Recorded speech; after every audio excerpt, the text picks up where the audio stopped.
Aloha Mahalo as we look at OKO Punch Counter number 13. And this is a two-punch combination. A left jab followed by a right hook or right corkscrew punch. With that, we need to look at controlling our distance and responding. Once again, this is a now attack. When he moves, we move.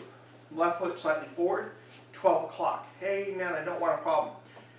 We know that the jab, we're not worried about the jab. We know that the jab is just a setup for the next.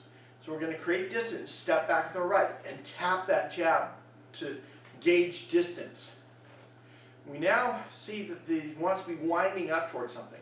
So in my particular case, you can either just shift your weight for that left front kick towards the bladder, or as in my opinion, or Chris' thing that I would do, I'd control the distance and penetration. I'd drag up my right foot to give me the opportunity to point my hips and shoulders towards my opponent for that kick.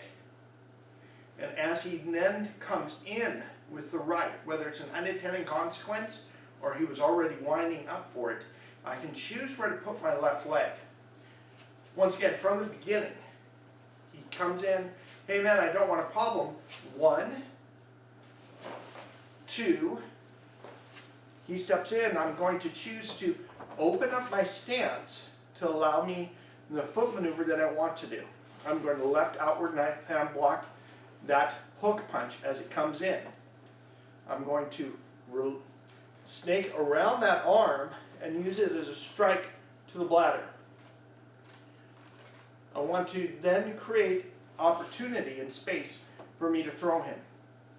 2 things I need to do in order to throw him. I need to off weight, place his weight onto his front foot, and I need to get my hips lower than his lips, his hips, not lips, in order to throw. It's pretty easy to get underneath somebody's lips.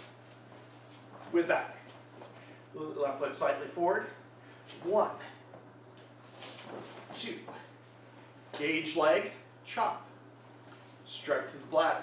In this particular case, I'm going to use a series of 2 foot maneuvers to accomplish the position and the throw. Once I have him here and I've struck to the bladder, I'm going to pull him towards his right leg. I'm going to step with my right between his legs, and I'm going to up hop with my left foot towards 3 o'clock. I'm going to reach my arm around, grab his belt. Now I have his right arm and his belt. And now I'm in a position, if I just step through reverse or just step straight back towards 3 o'clock, I can buckle that left leg and topple him over by just rotating my body coupled with my control of his right arm and his hips. Once again from the front, I want to show you what this looks like just with the feet. So without my hands, in this position, I do the parry towards the jab, kick, gauge leg to give myself an angle in. As I take care of that right hook, strike the bladder, off weight him. I'm going to step in to get close enough to grab. I am then now going to up clock with my left foot towards 3 o'clock and just step through reverse. Let me do that without talking here for a second. So 1, 2, 3, step, up clock, step to reverse. I'm just basically making a very complicated 90-degree angle with my foot maneuvers, but in the process I'm affecting the takedown with my legs. When my right leg steps through reverse, the back of my thigh is going to hit at above his knee. It's going to push the knee towards the outside of his body, messing with his stability, allowing me to transfer that weight to his right leg and, once again, affect the throw. Let's put this all together. Step back 1, 2, 3. Strike the bladder, off the weight. Step in, hook, step to reverse, throw. Now I can continue to hold his arm and control it across my thigh, or if I have multiple opponents, I can throw him, control release, and then respond to the next person.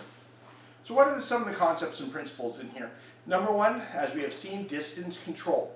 I can choose whether to step back or step drag in to control that distance. We have off weighting. Once I have control of his arm, and that strike to the bladder helps to push that weight on his right leg.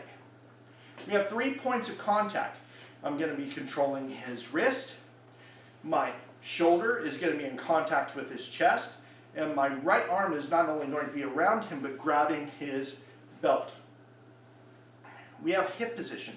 I want to make sure that in the process of stepping through, notice my height dropped as I buckled that leg in order to take him down. I want to hit him with the planet because concrete hurts, and I'm affecting his height, width, and depth, giving me time to respond not only to him, but a potential second attacker. Once again, this has been a look at OKO Punch Counter number 13. Aloha, mahalo, and live pono.